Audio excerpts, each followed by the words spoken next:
Oh yeah. It's about to go down. Hey brother! Guys, we all love Oliver Wood, right? I mean, teaches Harry how to play Quidditch, takes his sport super seriously, bleeds red! Well, I mean, I guess we all bleed red. That's supposed to be like a cool sports thing where, like, you know, you bleed your team's color, but it doesn't work as well when the color is red. He bleeds gold! No, you know, that sounds too impressive. It's like, that sounds like something else altogether. Like, Harry could bleed gold. He bleeds yellow! No, that just sounds gross. He bleeds lions. Has the blood of a lion. He doesn't bleed at all. You know what? Maybe I don't even need to mention his blood. I'm kind of surprised I've said as much as I have already. Point is, the man loves Quidditch, and for as long as I've been reading Harry Potter, I've really liked Oliver Wood. I mean, probably because anytime he shows up, it means Quidditch is about to go down, and I love the Quidditch chapters. But here recently on our podcast, ye old Through the Gryffindor, which is it's actually not that old, I have found my opinion on Oliver to be swaying much like a clean sweep 4 in a warm summer breeze. Which is to say, a lot. I mean, clean sweep 4s were such a disaster, especially after the 3s were so revolutionary. I mean, how do you fall so hard, clean sweep? You were like the Skype of competition broomsticks. Although Zoom is a way better name for a broomstick. Doesn't matter. What matters is that the closer I examine Oliver, the less I think I like him as a character. I think he means well, but he also only means Quidditch, and it brings him to some unsavory and sometimes ignorant character moments, like threatening Harry or gambling with Harry's life. I mean, at one point, he is just straight up gaslighting Harry, blaming him for the loss against Hufflepuff, and not the Dementors. What do you expect, Oliver? What do you expect? Well, I'll tell you what you can expect, Oliver, is a trip to the hot seat, because today we deliver a scathing review of Oliver Wood. Hey, brother! This is my impression of Oliver Wood at the Three Broomsticks, circa 2005. Tell you boys, back in 95, things would be a whole lot different around here. Coach would have put me in, I could have thrown that quaffle quarter mile. But Oliver, wasn't you the coach? Shut up. Whole lot different around here. Whole lot different. Don't tell me what I know, Travis. Little known fact, Wood retires to the American South. But don't be fooled by the charming movie portrayal of Oliver Wood by Sean Biggerstaff, which, by the way, perfect name for a guy playing a Quidditch captain. Because you know what? I actually do love him in the movies. He's a good teacher, he gets Harry up to speed quickly, and he's a lot more modest. I took a bludger to the head 2 minutes in. Woke up in hospital a week later. But he also still has just the right amount of cheek. Book Oliver, on the other hand, is a little more unhinged, but you'd be forgiven for not really noticing it, as it does ramp up just ever so slowly. But basically, the closer Oliver gets to graduating without having won the Quidditch Cup, the more crazed he becomes. In Harry's first year, he's fine, attitude-wise. I mean, he's got a shiny new Seeker and everything is looking up despite his entire team being 5th year and under. And if not for Harry, you know, defeating Voldemort and stopping his return and missing the last match against Ravenclaw, Gryffindor probably would have won that year. But come Chamber of Secrets, we eventually do learn Oliver's true feelings about that particular loss. We should have won that Quidditch Cup last year. We're easily the best team, but unfortunately, owing to circumstances beyond our control, Harry shifted guiltily in his seat. He'd been unconscious in the hospital wing for the final match of the previous year, meaning that Gryffindor had been a player short and had suffered their worst defeat in 300 years. Wood took a moment to regain control of himself. Their last defeat was clearly still torturing him. You know, I really enjoyed the southern accent on Oliver Wood. First of all, it is ridiculous of Oliver to be guilt-tripping Harry in this moment, because it is 1000% not Harry's fault. And I mean, frankly, it is like 1000% Oliver's fault. Like, would he prefer that Harry had won them the cup, but Voldemort returned? Because it feels like that's what he's getting at here. Besides that, the loss reveals a string of poor captain's choices on Oliver's part that could have still won them the game. First of all, note how Harry says that Gryffindor had to play a man down. Why? Why on earth would you be a man down, Oliver? Like, why don't you have reserve players? Why don't you have substitutes? Well, I'll tell you why. Because you, sir, are resting on your laurels. Heck, you're not even the one who recruits Harry. That's McGonagall. In Oliver's first pregame speech in Philosopher's Stone, Fred says, "We know Oliver's speech by heart. we were on the team last year. Meaning Oliver was also the captain last year as a fourth year, which is admittedly pretty impressive. And during his fourth year captainship, he seems to have taken the reins with a little more humility, because in their first match when Harry is playing, Lee Jordan says, "And she's really belting along there, a neat pass to Alicia Spinnet, a good find of Oliver Woods, last year only a reserve." Well. Last year, you had reserves, Oliver, but this year, you don't see the need? In fact, you don't even hold tryouts this year? I mean, come now, 'tis hubris! And I am not the only one to notice it. Katie Bell clearly feels this was a poor move as well, as she later warns Harry of this exact mistake. "Don't be stupid," said Harry. "You don't need to try out. I've watched you play for 5 years. You mustn't start off like that," she said warningly. "For all you know, there's someone much better than me out there. Good teams have been ruined before now because captains just kept playing the old faces or letting in their friends." Seriously, had Oliver had even one backup player, they may have still had a shot. But he isn't capable of even finding one more person to fill the role. And instead, Gryffindor has its worst defeat in 300 years? Any given loss would have been excusable, but that is a legendary loss, sir. I mean, it's just poor coaching. Like, what decision did you end up making? Like, not to play keeper at all and take over the position of seeker yourself? Were the Ravenclaws just passing the ball between the hoops? But for the sake of it, even if you were just unable to find another player, which, by the way, Harry does swiftly after several of his players are taken out of commission when he's the captain a few years later, there were still other things you could have done, Oliver. I mean, just next year, Marcus Flint is going to get a Slytherin match rescheduled because Malfoy has a fake injury. Are you telling me you didn't think to ask for a reschedule for Harry to get better after he fended off Voldemort? I mean, Wood, it is not great when Marcus Flint is outmaneuvering you. Take that, side! Flint, seriously, who says it like that? Are you trying to sound evil? And look, it's not that Oliver doesn't care, because he obviously cares almost more than anyone else in the story about Quidditch. It's that care isn't translating into quality coaching or even quality play. Yeah, that's right. I said it, Oliver. I don't think you're that good of a keeper.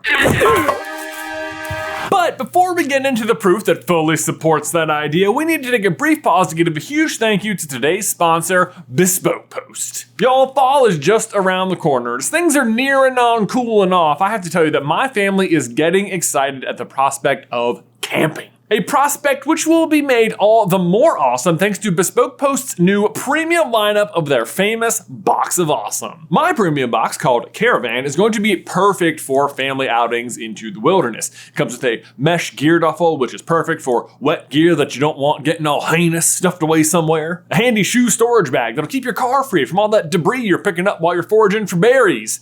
By which I mean like small fruits, not bears. Do not forage for bears. Get it? Bears, berries. That's what my kids thought I meant. They thought we were going out hunting for bears.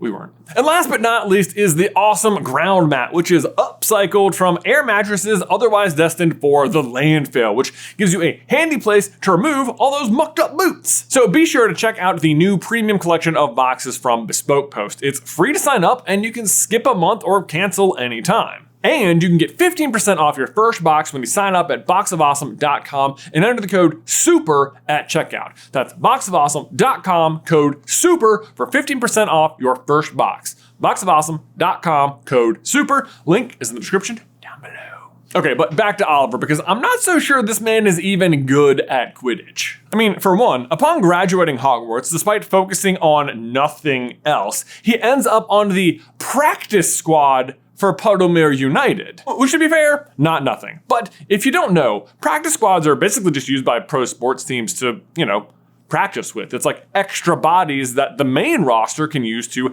emulate upcoming opposing teams. Not to dump on people on practice squads, they are very important and extremely good athletes. But my point is, for Oliver, it's not like he's a reserve or a sub. Like, yes, he shows up for practice, but he can't be called upon in a game. Like, at best, he's in a good position to hone his skills and hopefully be pulled up to the main roster at some point in the future. But the reason I'm far less impressed with Oliver in this regard is that the British Quidditch League has 13 teams and only one school it's recruiting from that produces maybe 8 potential rookies a year, assuming they all want to go pro. That's assuming like maybe 2 7th years on each team graduate each year. Maybe. The point is, the competition isn't fierce, Oliver, and like, you were the captain of the team that just won the cup from the only school they can recruit from. So like, what does Puddlemere United know about you that we don't, and why are you only on the practice squad? Well, I'll tell you what they know. They know that not only does Oliver make questionable captaining decisions, but that he is also just sort of a subpar keeper.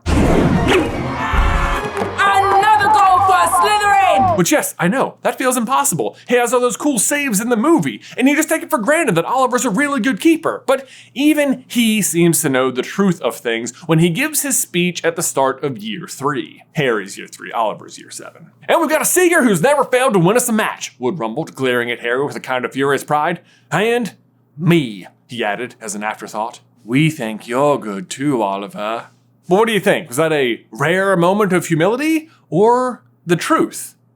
Maybe both? But don't take Oliver's word for it. Let's look at the facts, starting here. In Prisoner, as the Quidditch season unfolds, Wood tells Harry that Slytherin has narrowly defeated Ravenclaw. And this means 2 things. First is that it is Malfoy's catch of the snitch that wins them the game. But second, if it's a narrow win, it means Ravenclaw was up big on points. Which, good for Ravenclaw, I guess they have very solid chasers. But it's important as it relates to Oliver Wood, because the Slytherins that year are all still riding the Nimbus 2001s. And if you recall, just 1 year earlier in Chamber, when Oliver is playing against the Slytherins, also riding the 2001s, Gryffindor is quickly down by 60.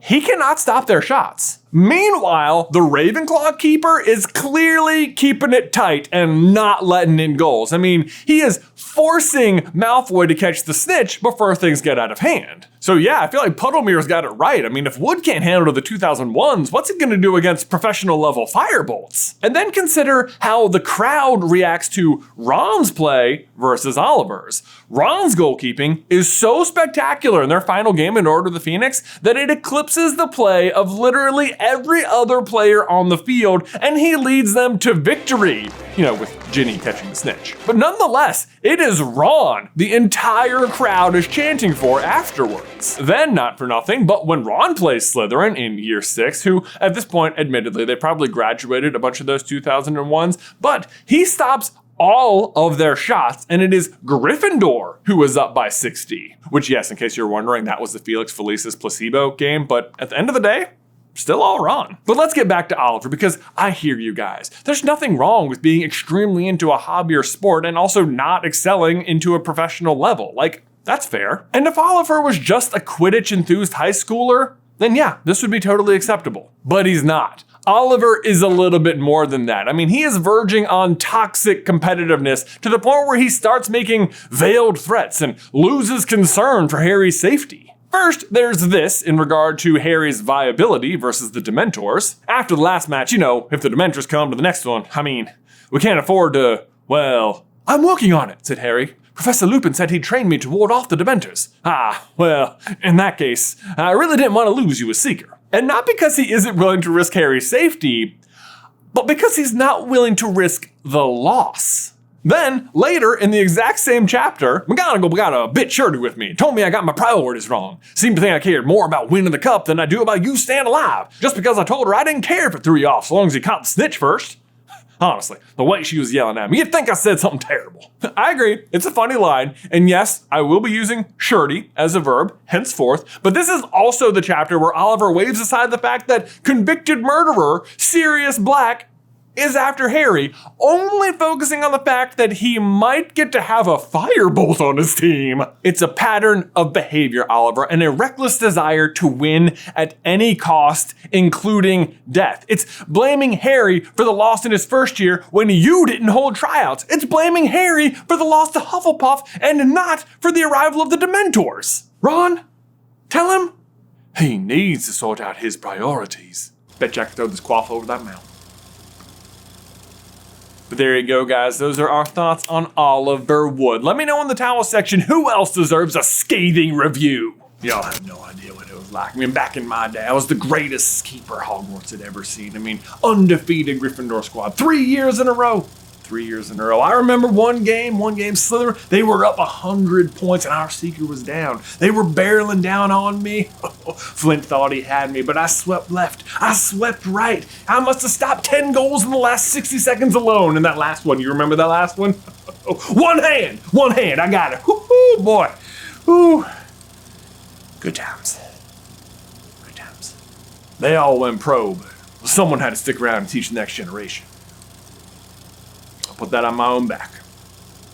Then you know they used to say about me? I bled lions. Free butterbeer. Anytime I want. Anytime. They know me in here. Guys, thanks so much for watching today's video. Don't forget to leave a like on it if you haven't already, and subscribe so you don't miss any future Harry Potter action from us. If you want to learn about every other sport in the Wizarding world, you can check out this video right here. But otherwise, Ben, until next time, I will see you in another life, brother.